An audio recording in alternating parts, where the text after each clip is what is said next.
Welcome all to the competency session. अब हम देखते हैं कॉम्पिटेंसी के अलग अलग नाम क्या है। जैसे योग्यता भी एक नाम है, सामर्थ्य है, गुण, बाहुल्य, कोई इसे क्षमता कहता है, कोई संपन्नता, पात्रता, कार्य निर्वाहक क्षमता और कोई इसे काबिलियत कहता है। So this is all about different names of competency. अब डिफरेंस देखते हैं हम कॉम्पिटेंस और कॉम्पिटेंसी के बीच में डिफरेंस क्या है। Competence means a skill and the standard of performance reach. तो व्हाट का पार्ट जो है वो कवर करता है competence, what people can do. Competency का मतलब है it refers to behavioural by which it is achieved, how, ये कैसे, वो इसे कैसे करते हैं। तो हाउ का पार्ट है कॉम्पिटेंसी। अब ऑल्सो डिफरेंस हम देखते हैं, कॉम्पिटेंट का मतलब क्या है और कॉम्पिटेंस का मतलब क्या है।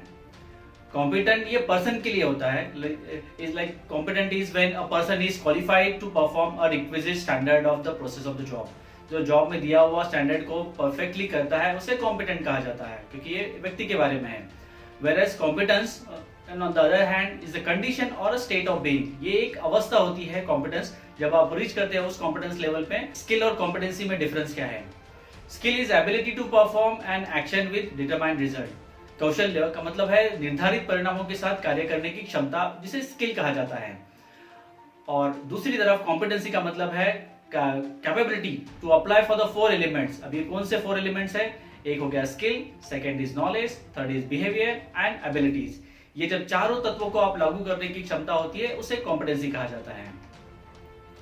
अब इसको विस्तार से हम देखते हैं, difference between skill versus competency. Skill are the specific learned abilities that you need to perform in a given job well. आपको जॉब को अच्छी तरह से करने के लिए स्किल की बहुत आवश्यकता होती है। Competencies are knowledge and behaviors that lead you to be a successful job. जो ज्ञान और व्यवहार आपको नौकरी में सफल बनाने के लिए योग्य है उसे कॉम्पिटेंसी कहते हैं। चलिए अब एग्जाम्पल देखते हैं। कोडिंग एक एग्जाम्पल हो गया, हैंडलिंग अकाउंट्स एक एग्जाम्पल हो गया, प्लॉटिंग ट्रेड्स एक एग्जाम्पल हो गया। कॉम्पिटेंसी का एग्जांपल हम देखते हैं लाइक जैसे प्रॉब्लम सॉल्विंग, ये कॉम्पिटेंसी का एग्जांपल हो गया। स्ट्रेटेजिक प्लानिंग हो गया, critical thinking, negotiations, decision making, ये सारे कॉम्पिटेंसी के एग्जांपल्स हैं। स्किल्स कैन बी एक्वायर्ड और learn via training, coaching, mentoring and experience. जो स्किल एक ऐसी चीज है वो सीखी जा सकती है ट्रेनिंग द्वारा या नहीं, या तो मेंटरिंग द्वारा, कोचिंग द्वारा, और खुद का एक्सपीरियंस द्वारा ये सीखी जा सकती है। Let's learn about competency. क्या इसे सीखा जा सकता है, क्या इसे डेवलप किया जा सकता है? अब अगर यह हाँ है तो किस हद तक हम डेवलप कर सकते हैं इसे। Skill is necessary to complete the task in a job. आपको कोई भी जॉब में टास्क करने के लिए स्किल तो नेसेसरी है, बिना स्किल को आपको अंदर कोई कंपनी में लेगा नहीं। Truly success in a job role work place one must master the competencies. Job में तो आप आगे, पर आपको अगर सक्सेसफुल होना है जॉब में तो आपको कॉम्पिटेंसीज की जरूरत पड़ेगी। Competencies are proven approach to enhance the organisation performance. ये कॉम्पिटेंसी एक ऐसी चीज है जिसके वजह से कंपनी का ओवरऑल परफॉर्मेंस, ऑर्गेनाइजेशन का ओवरऑल परफॉर्मेंस भी बढ़ जाता है। कॉम्पिटेंसीज यूज फॉर कहाँ पे यूज करते हैं? एक डिफाइंड टैलेंट नीड्स, जो प्रतिभा को, आवश्यकता को परिभाषित करने के लिए इसको यूज किया जाता है।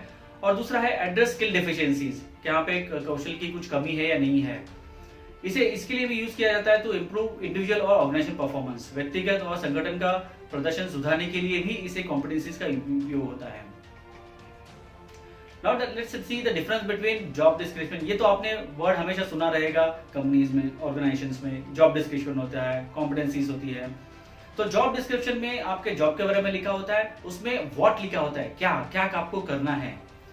कॉम्पिटेंसीज आपको बताएगी हाउ टू डू इट, कैसे करना है इसे, how top performer achieve success, और टॉप परफॉर्मर अपना सक्सेस कैसे लाता है बाय हैविंग दिस कॉम्पिटेंसीज। अब हम कहां पे यूज करते हैं इस कॉम्पिटेंसी को? Competence drive every steps in the talent life cycle. जो ऑर्गेनाइजेशन में आप ज्वाइन करते हैं तो वहां पे सभी दौरान ये होता है। जैसे रिक्रूटमेंट, फर्स्ट आता है रिक्रूटमेंट के टाइम पे रिक्रूटर आपको कई सारे क्वेश्चन पूछता है और आपकी कॉम्पिटेंसी जज करने की कोशिश करता है। अगर आपकी कॉम्पिटेंसी उसके रिक्वायर्ड मुताबिक आ गई तो वो आपको सिलेक्ट करेगा। मोस्ट ऑफ टाइम्स आपने देखा रहेगा कि आपने कई सारे इंटरव्यूज दिए पर आपका सिलेक्शन नहीं हो रहा है। सिलेक्शन क्यों नहीं हो रहा है? उसका मेन रीजन हो सकता है वो, और आप में ढूंढ रहा है कॉम्पिटेंसीज।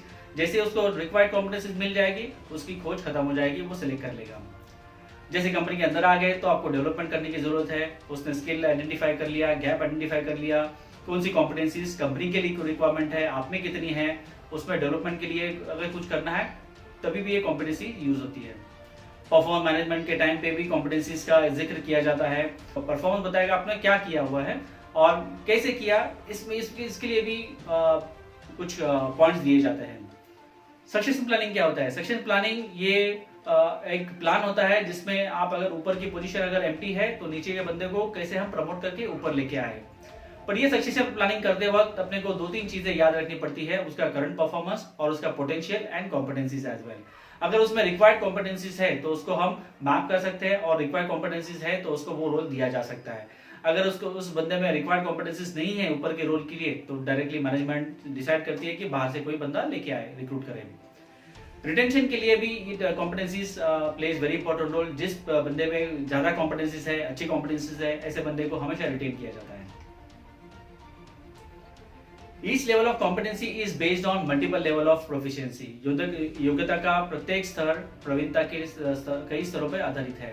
अब ये कैसे देखते हैं? नंबर 1, लेवल ऑफ कॉम्प्लेक्सिटी, जटिलता कितना स्तर है, कितना कॉम्प्लेक्स है ये, based on that it is decided. Independence, कोई आदमी खुद से काम कर सकता है या उसके सपोर्ट की जरूरत पड़ेगी। रिस्क, कितना रिस्क टेकिंग कैपेबिलिटी है और रिस्पॉन्सिबिलिटी कितनी है बंदे पे, ये सारे लेवल डिसाइड करके कॉम्पिटेंसी डिफाइन की जाती है। Based on that level decide किया जाता है। हर कंपनी में कॉम्पिटेंसी मैट्रिक्स अलग अलग तरीके से बनाया जाता है। अब ये कॉम्पिटेंसी मैट्रिक्स का मतलब क्या है? एक टेबल बनाया जाता है जिसमें सारे स्किल सेट कॉम्पिटेंसीज दिए जाते हैं और हर एक एम्प्लॉय को, हर एक शख्स को मापा जाता है, तोला जाता है। उसमें कई सारे एग्जांपल अपने पास है, जैसे कोई न्यूमेरिकल यूज करता है, कोई अल्फाबेटिकली यूज करता है ABCD, और कोई ग्राफिकल रिप्रेजेंटेशन देता है। मैंने आपको यहाँ पे एक स्क्रीन शेयर कर रहा हूँ। यहाँ पे देखिए, जैसे ये स्किल सेट A है, B है, ये इसमें 2 फंक्शन में डिवाइड किया है। एक सॉफ्ट स्किल के बारे में बात कर रहा है ये, और एक फंक्शनल स्किल्स के बारे में बात कर रहे हैं।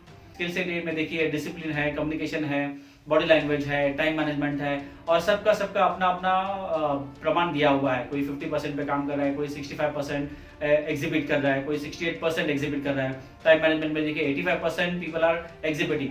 सो ये एक बंदे का है। बेस्ड ऑन दैट हम उसका स्किल मैट्रिक्स बनाते हैं, कहाँ पे कमियां हैं, कहाँ पे नहीं है। जैसे स्किल सेट B में देखिए फॉलोअप में सबसे कम है, 25 स्कोर है।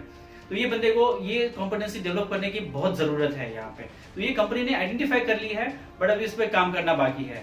सो आप अपने कंपनी में जाइए और मैनेजर को भी पूछिए कि मुझे आगे बढ़ने के लिए कौन सी कॉम्पिटेंसी चाहिए, और आप मेरा असेसमेंट इवैल्यूएशन किस बेसिस पे करते हैं, मुझे कहाँ पे आपने रखा हुआ है। क्या मैं ये 25% में आता हूँ या मैं 85%, 90%, 100% में आता हूँ। जैसे आप ज्यादा रिसर्च करेंगे इसके ऊपर तो आपको ज्यादा पता चलेगा। जितना आपको जल्दी पता चलेगा कि कौन सी कॉम्पिटेंसीज जो है वो आपको सीनियर लेवल में लेके जाएगी, उस हिसाब से आप अपना डेवलपमेंट प्लान कर सकते हैं।